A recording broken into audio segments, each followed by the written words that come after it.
हाय दोस्तों, कैसे हैं आप सभी लोग। आपका स्वागत है हमारे YouTube चैनल एजुकेशन सेंटर में। तो इस वीडियो को मैं स्टार्ट करने से पहले आपको बता दूं कि जो कक्षा 11वीं की एग्रीकल्चर सब्जेक्ट है, जिन भी लोगों ने या दोस्तों ने एग्रीकल्चर सब्जेक्ट ली है उनके लिए मैं बता दूं कि आपको मैं समय समय पर सभी विषयों के वीडियोज़ अपलोड करता रहूँगा। आप इन वीडियोज़ को YouTube पर डाउनलोड कर सकते हैं और इनको पढ़कर आप समझ सकते हैं। आज की मैं इस वीडियो में आपको हिंदी की फर्स्ट किताब जो है आरओ है, उसके पहला चैप्टर प्रेमचंद जो हैं उनके द्वारा लिखी गई कहानी नमक का दारोगा उसको समझाऊंगा, उसको वीडियो के द्वारा समझाऊंगा आपके लिए। तो आइए वीडियो को स्टार्ट करते हैं। जीवन में साहित्य का स्थान। प्रेमचंद, इनका मूल नाम है धनपत राय। जन्म सन 1880 लमही गांव में, जो कि इस समय उत्तर प्रदेश में है। इनके द्वारा रची गई प्रमुख रचनाएं हैं सेवा सदन, प्रेमाश्रम, रंगभूमि, निर्मला, कायाकल्प, गबन, कर्मभूमि, गोदान। उपन्यास हैं इनके सोजे वतन, मानसरोवर, 8 खंड में, गुप्तधन। कहानी संग्रह हैं करबला, संग्राम, प्रेम की देवी। नाटक हैं कुछ विचार, विविध प्रसंग एवं निबंध संग्रह। इनकी मृत्यु सन 1936 में हो गई। प्रेमचंद हिंदी कथा साहित्य के प्रमुख शिखर पुरुष माने जाते हैं। कथा साहित्य के इस शिखर पुरुष का बचपन अभावों में बीता। स्कूली शिक्षा पूरी करने के बाद पारिवारिक समस्याओं के कारण जैसे तैसे भी बीए तक पढ़ाई की। अंग्रेजी में एमए करना चाहते थे, लेकिन जीवन यापन के लिए नौकरी करनी पड़ी। सरकारी नौकरी मिलने भी, लेकिन महात्मा गांधी के असहयोग आंदोलन में सक्रिय होने के कारण त्यागपत्र देना पड़ा। राष्ट्रीय आंदोलन से जुड़ते के कारण बावजूद लेखन कार्य सुचारू रूप से चलता रहा। इनकी पत्नी शिवरानी देवी के साथ अंग्रेजों के खिलाफ आंदोलनों में हिस्सा लेते रहे। इनके जीवन का राजनीतिक संघर्ष उनकी रचनाओं में सामाजिक संघर्ष बनकर सामने आया है, जिसमें जीवन का यथार्थ और आदर्श दोनों था। हिंदी साहित्य इतिहास में कहानी और उपन्यास की विधा का विकास किया।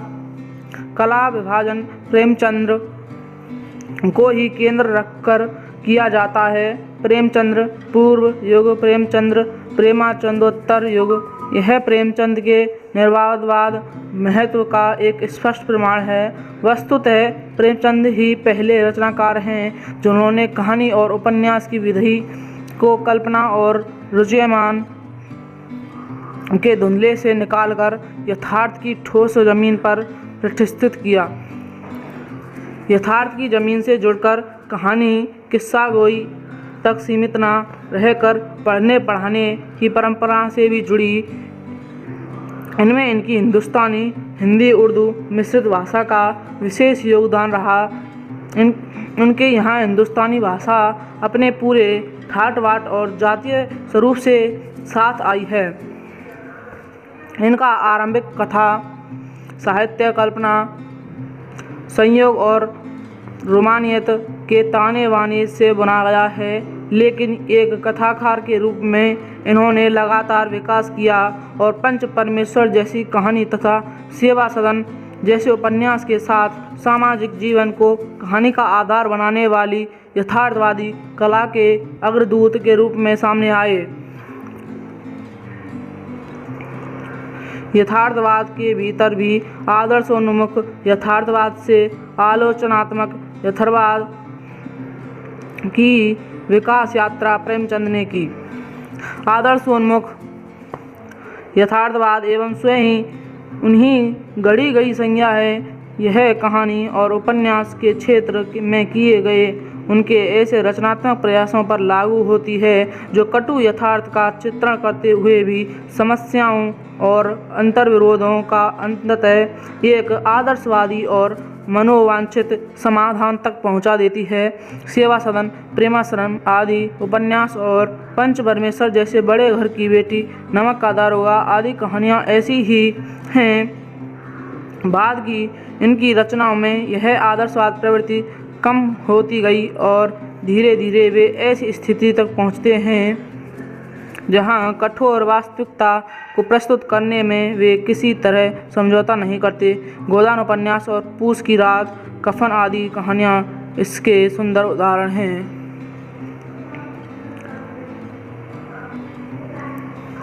दी गई कहानी नमक का दारोगा प्रथम प्रकाशन 1914 ईस्वी में हुआ प्रेमचंद की बहुचर्चित कहानी है, जिसे आदर्शोन्मुख यथार्थवाद के एक मुकम्मल उदाहरण के रूप में देखा जा सकता है।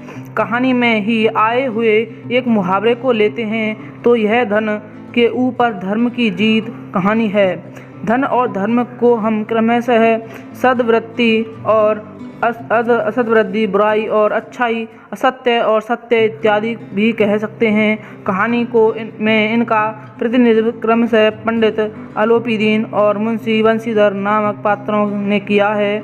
ईमानदार कर्मयोगी मुंशी बंशीधर को खरीदने में असफल रहने के बाद पंडित अलोपीदीन अपने धन की महिमा का उपयोग कर रहे हैं, उन्हें नौकरी से मुअत्तल करा देते हैं, लेकिन अंततः सत्य के आगे उनका सिर झुक जाता है। वे सरकारी महकमे में बर्खास्त बंशीधर को बहुत ऊंचे वेतन और भत्ते के साथ अपनी सारी जायदाद का स्थायी मैनेजर नियुक्त करते हैं और गहरे अपराध बोध से भरी हुई वाणी में निवेदन करते हैं। परमात्मा से यही प्रार्थना है कि वह आपको सदैव वही नदी के किनारे वाला बुमेरावत उड्डन कुंतु धर्मनिष्ठ दरोगा बनाए रखे। कहानी के इस अंतिम प्रसंग से पहले तक ही समस्त घटनाएं प्रशासनिक और न्यायिक व्यवस्था में व्याप्त भ्रष्टाचार तथा उस भ्रष्टाचार की व्यापक सामाजिक स्वयंकर्ता एवं अंततः सहायक तरीके से हमारे सामने उजागर करती हैं। ईमानदार व्यक्ति के अभिमन्यु के सामने निहत्थे और अकेले पड़ते जाने की यथार्थ तस्वीर इस कहानी की बहुत बड़ी खूबी है। किंतु प्रेमचंद इस संदेश पर कहानी को ख़त्म नहीं करना चाहते, क्योंकि इस दौर में वे मानते थे कि ऐसा यथार्थवाद हमको निराशावादी बना देता है। मानव चरित्र पर से हमारा विश्वास उठ जाता है। हमको चारों तरफ से बुराइयां ही बुराइयां नज़र आने लगती हैं। उपन्यास शीर्षक निबंध से इसलिए कहानी का अंत सत्य की जीत से साथ होता है। तो आपका ये जो प्रेमचंद के द्वारा रची गई कहानी नमक का दारोगा स्टार्ट करते हैं। आइए, नमक का दारोगा।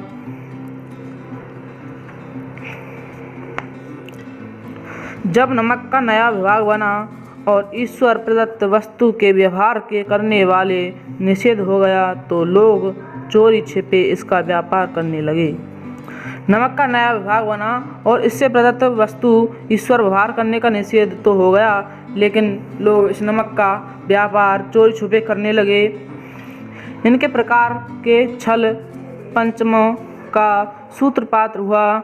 कोई घूस से कम काम नहीं निकालता था, कोई चालाकी से अधिकारियों के पौबारे थे। पटवारीगिरी का सर्वसम्मानित पद छोड़कर लोग इस विभाग की वकरतंजाजी करते थे। इसके दारोगा पद के लिए जो वकीलों का भी जी ललचाता था, वह यह समय था जब अंग्रेजी शिक्षा और ईसाई मत को लोग एक ही वस्तु समझते थे। फारसी का प्राबल्य था।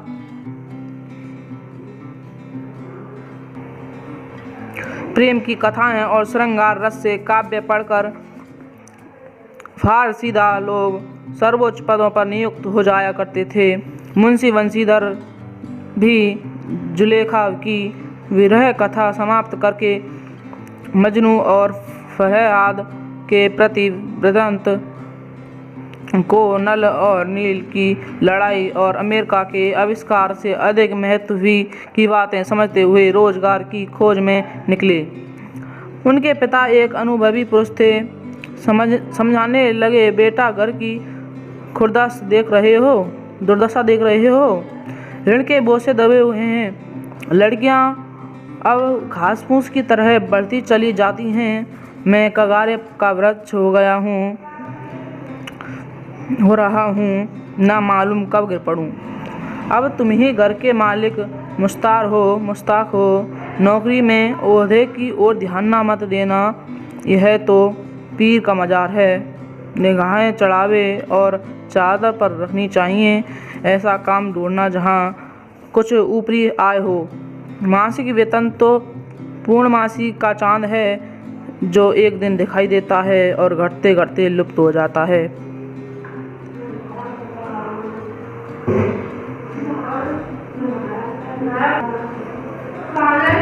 यहाँ पूर्णमासी का चांद मासिक वेतन को कहा गया है, जो कि हफ्ते में महीने पर मिलता है और धीरे धीरे घटता हुआ लुप्त हो जाता है। ऊपरी आय का बहुत बड़ा स्रोत है, जिससे सदैव प्यास बुझती है। वेतन मनुष्य देता है, इसी से हमें वृद्धि नहीं होती। ऊपरी आमदनी ईश्वर देता है, इसी से इसकी बरकत होती है। तुम स्वयं विद्वान हो, तुम्हें क्या समझाऊं। इस विषय में विवेक की बड़ी आवश्यकता होती है। मनुष्य को देखो, उसकी आवश्यकता को देखो और अवसर को देखो, उसके उपरांत जो उचित समझो करो। गजर वाले आदमी के साथ कठोरता करने में लाभ ही लाभ है, लेकिन वेगरज जो दांव पर पाना जरा कठिन है। इन बातों को निगाह में बांध लो, यह मेरी जन्म भर की कमाई है।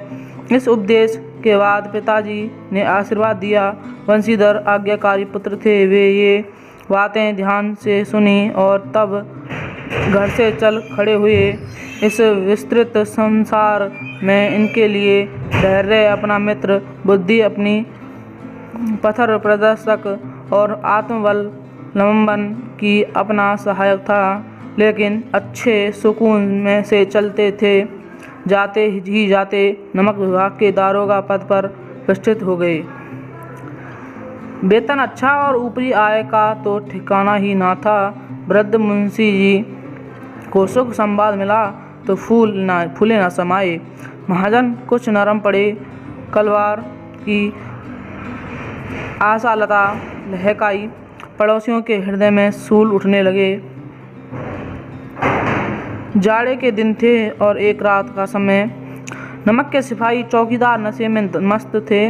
मुंशी बंशीधर को यहाँ आए अभी 6 महीने से अधिक न हुए थे, लेकिन इस थोड़े समय में ही उन्होंने अपनी कार्यकुशलता और उत्तम आचार से अफसरों को मोहित कर लिया था। अफसर लोग उन पर बहुत विश्वास करने लगे। नमक के दफ्तर से 1 मील पूर्व की ओर जमुना नदी बहती थी। उस पर नावों का एक पुल बना हुआ था। दरोगा जी किवाड़ बंद किए मीठी नींद से सो रहे थे। अचानक आंख खुली तो नदी के प्रवाह पर की जगह गाड़ियों गड़गड़ाहट तथा महल्लाओं का कोलाहल सुनाई दिया। वे खड़े हुए, इतनी रात पर गाड़ियां क्यों नदी के पार जाती हैं? अवश्य कुछ ना कुछ गोलमाल है। तर्क ने भ्रम को पुष्ट किया। वर्दी पहने, तमंचा जेब में रखा और बात की ही बात थोड़ा बढ़ाए हुए पुल पर आ पहुंचे। गाड़ियों की एक लंबी कतार पुल के पार जाती दिखी। डांट कर पूछा, किसकी गाड़ियां हैं? यहाँ पर चित्र पुल पर गाड़ियों पर जाते हुए दिखाई दिया गया है। थोड़ी देर तक सन्नाटा रहा। आदमियों में कुछ कानाफूसी हुई। तब आगे वाले ने कहा, पंडित आलोपी दीन की। कौन पंडित आलोपी दीन? दातागंज के मुंशीधर चौके। पंडित आलोपी दीन इस इलाके सबसे प्रतिष्ठित जमींदार थे। लाखों रुपए की लेन देन करते थे। इधर छोटे से बड़े कौन से ऐसे थे जो उनके ऋणी न हों। व्यापार भी बड़ा लंबा चौड़ा था। बड़े चलते पुर्जे आदमी थे। अंग्रेज अफसर उनके इलाके में शिकार खेलने आते और उनके मेहमान होते। बारहवीं मास सदाव्रत चलता था। मुंशी बंसी जी ने पूछा, गाड़ियाँ कहाँ जाएंगी? उत्तर मिला कानपुर। लेकिन इस प्रश्न पर कोई इसमें क्या है, सन्नाटा छा गया। दरोगा साहब को संदेह और भी बढ़ा। बोरे को टटोला, भ्रम दूर हो गया, यह नमक के ठेले थे। पंडित आलोपीदीन अपने सजीले रथ पर सवार, कुछ सोते हुए कुछ जागते हुए चले आते थे। अचानक कई गाड़ी वालों ने घबराए हुए कहा, बोले महाराज, दरोगा ने गाड़ी रोक दी है और घाट पर खड़े होकर आपको बुलाते हैं। पंडित आलोपीदीन का लक्ष्मी पर अखंड विश्वास था।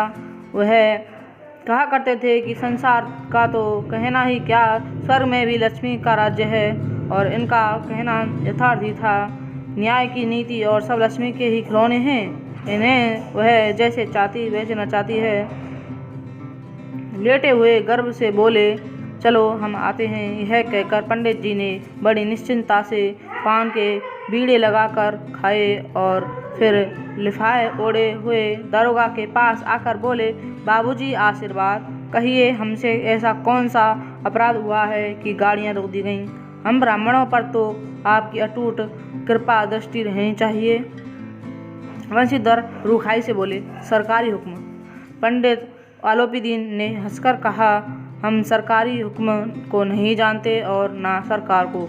हमारी सरकार तो आप ही हैं। हमारा और आपका तो घर का मामला है सकता है हम काफ़ी आपसे बाहरे हो गए हैं, हो सकते हैं। आपने व्यर्थ का कष्ट उठाया, यह ही नहीं हो सकता कि इधर जाएं और उस घाट के देवता को भेंट न चढ़ावें। मैं तो आपकी सेवा में स्वयं ही आ रहा था।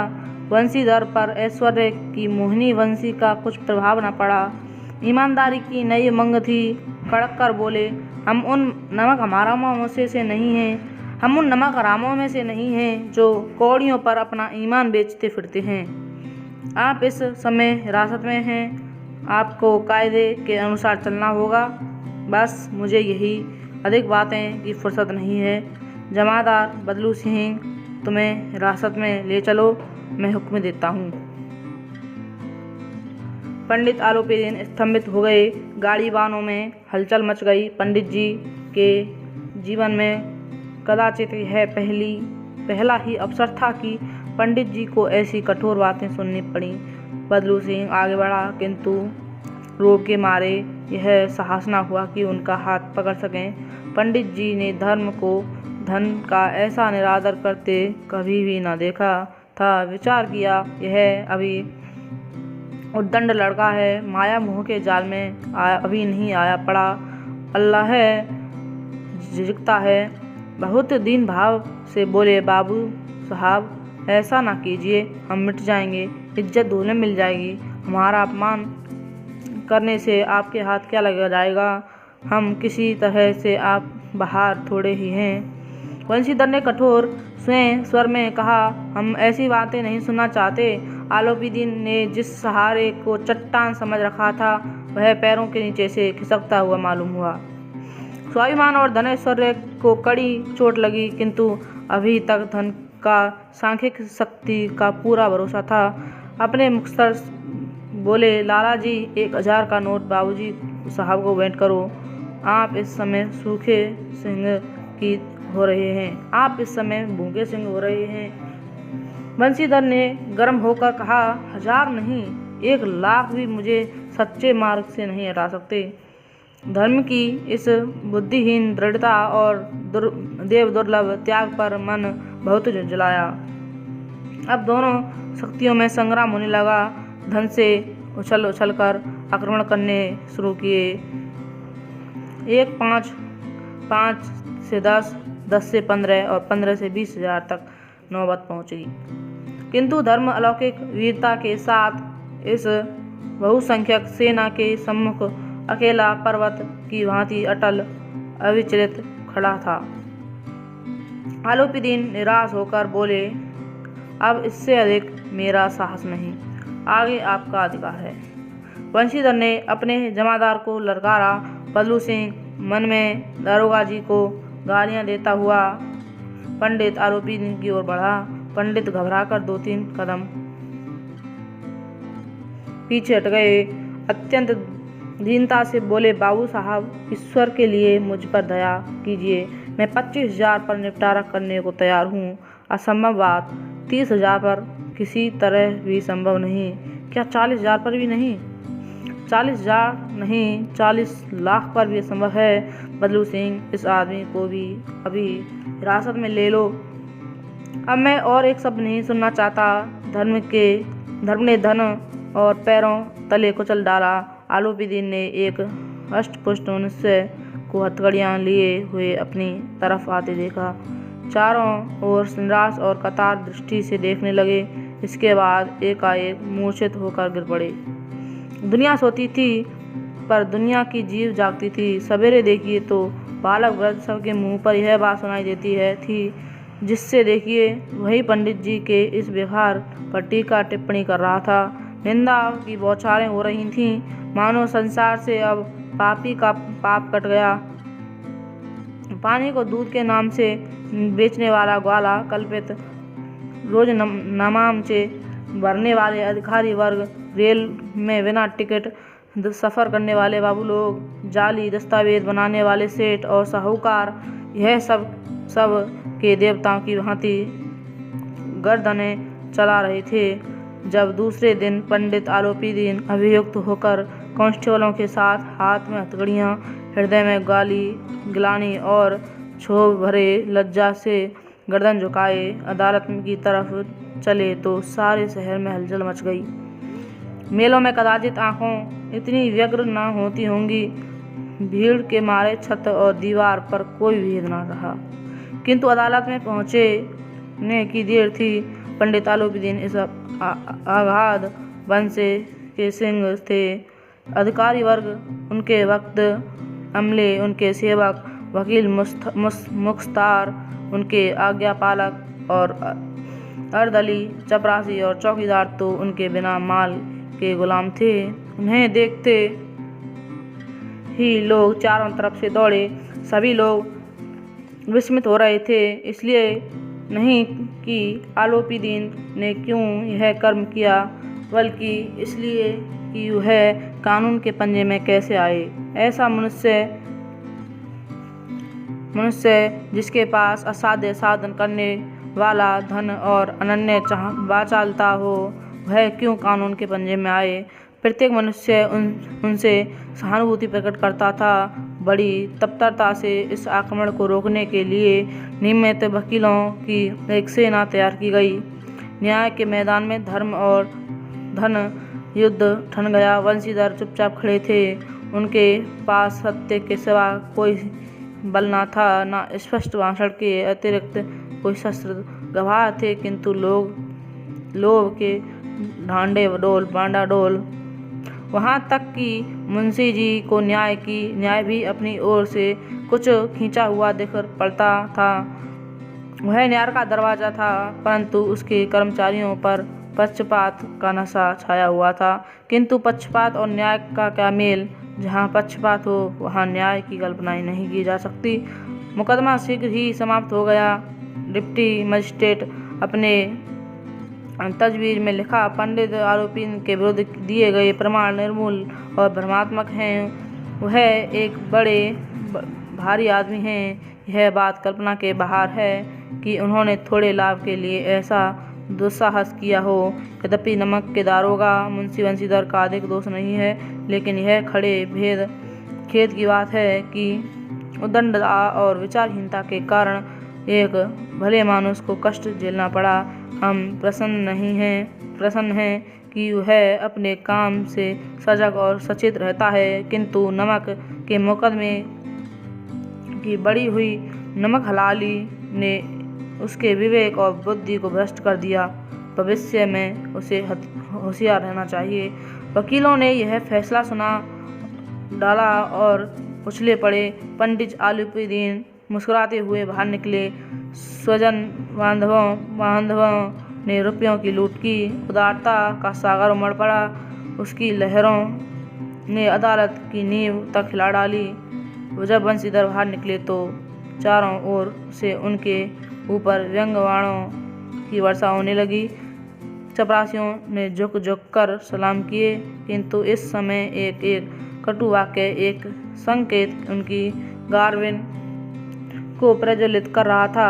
कदाचित इस मुकदमे में सफल होकर वह इस बात तरह अकड़ते हुए ना चलते। आज उन्हें संसार का खेदजनक विचित्र अनुभव हुआ। न्याय और विद्वता, लंबी चौड़ी उपलब्धियां, बड़ी बड़ी दाढ़ियां और ढीले चोंगे एक भी सच्चे आदर के पात्र नहीं है। बंशीधर ने धन और बैर को मोल लिया था।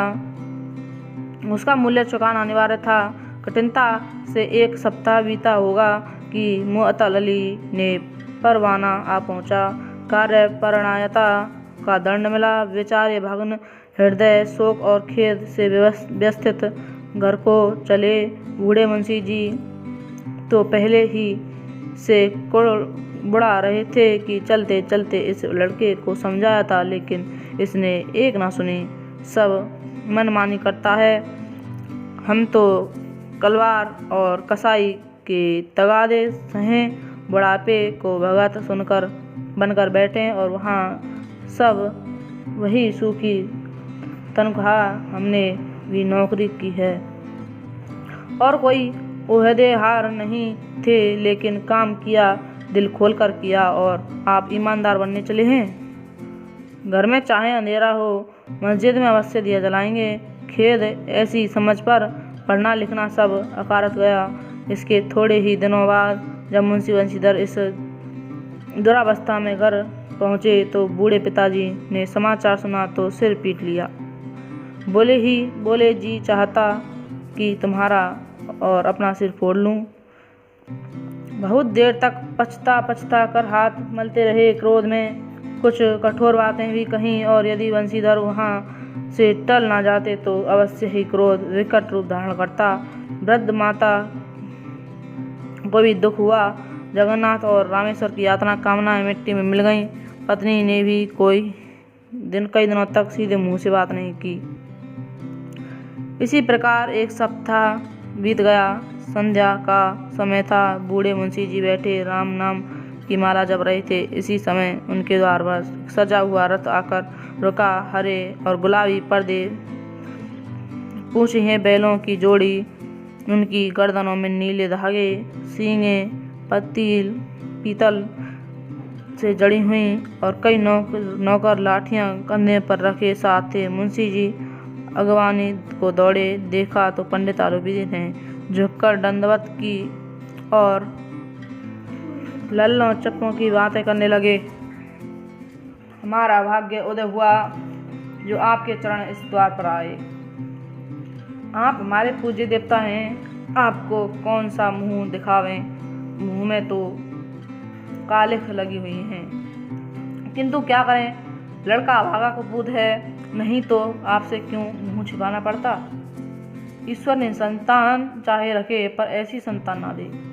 आलूबीदीन ने कहा, कहीं नहीं भाई साहब, ऐसा ना कहिए। मुंशी जी ने चकित होकर कहा, ऐसी संतान को और क्या कहूँ। आलूबीदीन ने वात्सल्य पूर्ण स्वर में कहा,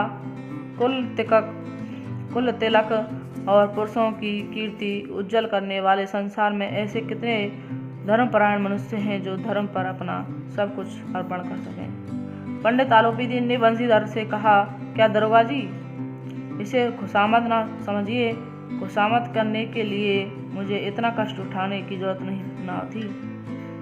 उस रात को आपने अपने अधिकार बल से मुझे अपनी हिरासत में लिया था, किंतु आज मैं स्वेच्छा से आपकी हिरासत में हूँ। मैं हजारों रईस और अमीर देखे, हजारों उच्च पदाधिकारियों से काम पड़ा, किंतु मुझे परास्त किया तो आपने। मैंने सबको अपना और अपने धन का गुलाम बनाकर छोड़ दिया। मुझे आज्ञा दीजिए कि आपसे कुछ विनय करूं। बंशीधर ने आलूबीदीन को आते देखा तो उठकर सत्कार किया, किंतु स्वाभिमान सहित समझ गए कि महाशय मुझे लज्जित करने और जलाने आए हैं। क्षमा प्रार्थना की चेष्टा नहीं की, वरन उन्हें अपने पिता की यह ठाकुर सुहाती थी कि बात अहस्य से प्रतीत हुई। पर पंडित जी की बातें सुनी तो मन में मैल मिट गई। पंडित जी की ओर उड़ती हुई दृष्टियों से देखा, सद्भाव झलक रहा था। गर्व ने अब लज्जा के सामने सिर झुका दिया। शर्माते हुए बोले, यह आपकी उदारता है जो ऐसा कहते हैं। मुझसे जो कुछ अन्याय हुआ है उसे क्षमा कीजिए। मैं धर्म की बेड़ी में झुका हुआ था, नहीं तो वैसे आपका दास हूँ। जो आज्ञा होगी वह मेरे सिर माथे पर। आलोपीदी ने विनीत भाव से कहा, नदी तट पर आपने मेरी प्रार्थना नहीं स्वीकार की थी, किंतु आज मैं स्वीकार करनी पड़ेगी। वंशीधर बोले, मैं किस योग्य हूँ, किंतु जो कुछ सेवा मुझसे हो सकती है उसमें त्रुटि नहीं होगी। आलोपीदी ने एक स्टाम्प लगा हुआ पत्र निकाला और उसे वंशीधर के सामने रखकर बोले, इस पद को स्वीकार कीजिए और अपने हस्ताक्षर कर दीजिए। मैं ब्राह्मण हूँ। जब यह सवाल पूरा ना कीजिएगा द्वार से ना हटूंगा। मुंशीधर ने उस कागज को पढ़ा तो कृतज्ञता से आंखों में आंसू भर आए। पंडित आलोपीदी ने उनको अपनी सारी जायदाद का स्थायी मैनेजर नियुक्त किया था। 6000 वार्षिक वेतन, अतिरिक्त रोजाना खर्च, अलग सवारी के लिए घोड़े, रहने के लिए बंगला और नौकर चाकर मुफ्त। कंपित स्वर में बोले, पंडित जी, मुझ में इतनी सामर्थ्य नहीं है कि मैं आपकी उदारता प्रशंसा कर सकूं, किंतु मैं ऐसे उच्च पद के लिए योग्य नहीं हूँ। आलोपीदी हंसकर बोले, इस समय एक अयोग्य मनुष्य ही जरूरत है। वंशीधर ने गंभीर भाव से कहा, यूँ मैं आपका दास हूँ। जैसे कीर्तिवान सज्जन पुरुष की सेवा करना मेरे लिए सौभाग्य की बात है, किंतु मुझमें ना विद्या है, ना बुद्धि और ना स्वभाव। जो इन त्रुटियों की पूर्ति कर देगा वह ऐसे इंसान महान कार्य के लिए एक बड़े मर्मज्ञ अनुभवी मनुष्य की जरूरत है। आलोपीदी ने कलमदान से कलम निकाली और उसे वंशीधर के हाथ में देकर बोले, ना मुझे विद्वता की चाह है और ना अनुभव की, ना मर्मज्ञता की, ना कार्य कुशलता की। इन गुणों के महत्व का परिचय खूब पा चुका हूँ। अब सौभाग्य और सुअवसर ने मुझे वह मोती दे दिया है जिसे सामने योग्यता और विद्वता की चमक फीकी पड़ जाती है। यह कलम लीजिए, अधिक सोच विचार ना कीजिए, दस्तखत कर दीजिए। परमात्मा से यही प्रार्थना है कि वह आपको सदैव वहीं नदी के किनारे बेमुरौवत, उद्दंड, कठोर परंतु धर्मनिष्ठ दारोगा बनाए रखे। वंशीधर की आंखें डबडबा गईं। हृदय से सुकंचित पात्र में इतना एहसान न समा सका कि एक बार फिर पंडित जी की ओर भक्ति और श्रद्धा की दृष्टि से देखा और कांपते हुए हाथ में मैनेजरी के कागज पर हस्ताक्षर कर दिए। आलोपीदी ने प्रफुल्लित होकर उन्हें गले लगा लिया। अभ्यास पाठ के साथ। नंबर 1, कहानी का कौन सा पात्र आपको सर्वाधिक प्रभावित करता है और क्यों? नंबर 2, नमक का दारोगा कहानी में पंडित आलोपीदी के व्यक्तित्व के कौन से 2 पहलू पक्ष उभर आए हैं? नंबर 3, कहानी के लगभग सभी पात्र समाज की किसी न किसी सच्चाई को उजागर करते हैं। निम्नलिखित पात्रों के संदर्भ में पाठ से उस अंश का उद्धृत करते हुए बताइए कि यह समाज की किस सच्चाई को उजागर करते हैं। क, वृद्धि मुंशी, का, वकील, का, शहर की भीड़। नंबर 4, निम्न पंक्तियों को ध्यान से पढ़िए। नौकरी के ओहदे की ओर ध्यान मत देना, यह तो पीर का मजार है। निगाहें चढ़ावे और चादर पर रखनी चाहिए। ऐसा काम ढूंढना जहाँ कुछ ऊपरी आय हो। मासिक वेतन तो पूर्णमासी का चांद है जो एक दिन दिखाई देता है और घटते घटते लुप्त हो जाता है। ऊपरी आय बहुत बहता हुआ स्रोत है जिसे सदैव प्यास बुझती है। वेतन मनुष्य देता है, इसी से उसमें वृद्धि नहीं होती। ऊपरी आमदनी ईश्वर देता है, इसी से उसकी बरकत होती है। तुम स्वयं विद्वान हो, तुम्हें क्या समझाऊं? यह किसकी उक्ति है? नंबर 6, मासिक वेतन को पूर्णमासी का चांद क्यों कहा गया है? नंबर 11, क्या आप एक पिता के इस वक्तव्य से सहमत हैं? नंबर 5, नमक का दारोगा कहानी के 2 कोई अन्य शीर्षक बताती उसके आधार पर को स्पष्ट कीजिए। नंबर 6, कहानी के अंत में आलोपीदीन के बंशीधर को मैनेजर नियुक्त करने के पीछे क्या कारण हो सकते हैं? तर्क सहित उत्तर दीजिए। आप इस कहानी का अंत किस प्रकार करते हैं? पाठ के आसपास। नंबर 1, दरोगा बंशीधर गैरकानूनी कार्यों की वजह से पंडित आलोपीदीन को गिरफ्तार करता है, लेकिन कहानी के अंत में इस पंडित आलोपीदीन की सहृदयता पर मुग्ध होकर उसके यहाँ मैनेजर की नौकरी को तैयार हो जाता है। आपके विचार से बंशीधर ने ऐसा करना उचित था? आप इसकी जगह होते तो क्या करते? नंबर 2, नमक विभाग के दारोगा पद के लिए बड़े बड़ों की जी ललचाता था। वर्तमान समाज में ऐसा कौन सा पद होगा जिसे पाने के लिए लोग लालायत होते होंगे और क्यों? नंबर 3, अपने अनुभवों के आधार पर बताइए कि जब आपके तर्कों से आपके भ्रम को पुष्ट किया हो। नंबर 4, पढ़ना लिखना सब अकारत गया। वृद्ध मुंशी जी द्वारा यह बात एक विशिष्ट संदर्भ में की गई थी, जो अपने निजी अनुभवों के आधार पर बताइए। नंबर क, जब आपको पढ़ना लिखना व्यर्थ लगा हो, जब आपको पढ़ना लिखना सार्थक लगा हो। पढ़ना लिखना को किसी अर्थ में व्यक्त किया गया होगा, साक्षरता अथवा शिक्षा। क्या आप इन बातों को समान मानते हैं? नंबर 5, लड़कियां हैं यह घासफूस की तरह बढ़ती चली जाती हैं। वाकई में समाज में लड़कियों की स्थिति किस वास्तविकता को प्रकट करता है? नंबर 6, इसलिए नहीं कि आलोपीदीन ने क्यों यह कर्म किया, बल्कि इसलिए कि वह कानून के पंजे में कैसे आए। ऐसा मनुष्य जिसके पास असाध्य साधन करने वाला और धन और अनन्य लाल बाचालता हो, वह क्यों कानून के पंजे में आए? प्रत्येक मनुष्य उनसे सहानुभूति प्रकट करता था। अपने पास आलोपीदीन और व्यक्तियों को देखकर आपकी प्रतिज्ञा होगी। उपरोक्त टिप्पणी को ध्यान में रखते हुए लिखें। समझाइए तो जरा। नंबर 1, नौकरी के में ओहदे की ओर ध्यान मत देना, यह तो पीर का मजार है, निगाह चढ़ावे और चादर पर रखनी चाहिए। नंबर 2, इस विशेष संसार में उनके लिए धैर्य अपनी मित्र बुद्धि, अपनी प्रदर्शक और आत्मलंबन ही अपना सहायक था। तर्क ने भ्रम को पुष्ट किया। नंबर 4, न्याय और नीति सब लक्ष्मी के ही खिलौने हैं, इन्हें वह जैसे चाहे नचाती है। नंबर 5, दुनिया सोती थी पर दुनिया की जीव जागती थी। नंबर 6, खेद ऐसी समझ पर पढ़ना लिखना सब अखाड़त गया। नंबर 7, धर्म ने धन के पैरों तले कुचल डाला। नंबर 8, न्याय के मैदान में धर्म और धन में युद्ध ठन गया। भाषा की बात।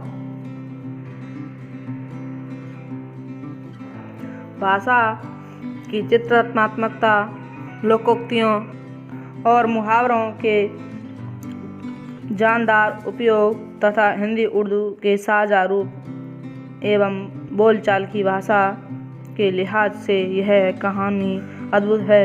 कहानी में ऐसे उदाहरण छांटकर लिखिए और यह भी बताइए कि इनसे प्रयोग से किस तरह कहानी का कथ्य अधिक असरदार बना है। नंबर 2, कहानी में मासिक वेतन के लिए किन किन विशेषणों का प्रयोग किया गया है, इसके लिए आप अपनी ओर से 2 विशेषण बनाइए और साथ ही विशेषणों के आधार पर तर्क सहित पुष्टि कीजिए। नंबर 3, के बाबूजी आशीर्वाद है सरकारी हुक्म गातागंज के कानपुर।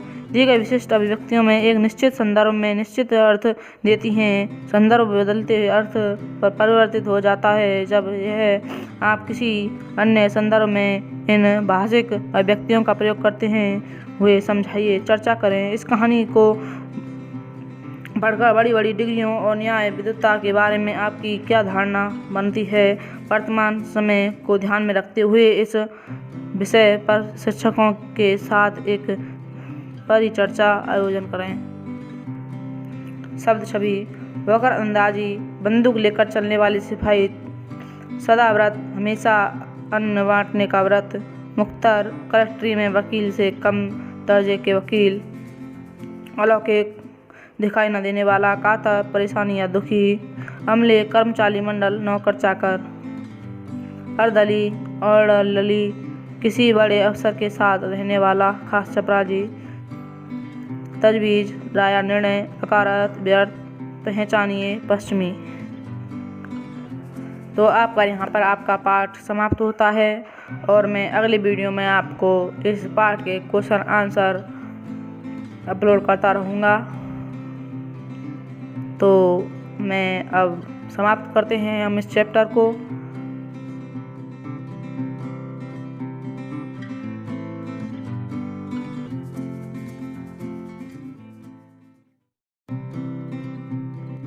मेरी हर वीडियो आप तक पहुंच सके और यदि मिलते हैं अगली नेक्स्ट वीडियो में, कमेंट करें तो सब्सक्राइब तो मार दिया ही होगा आपने, तो बिल्कुल ही ना भूलें। तो आज के लिए बस इतना ही।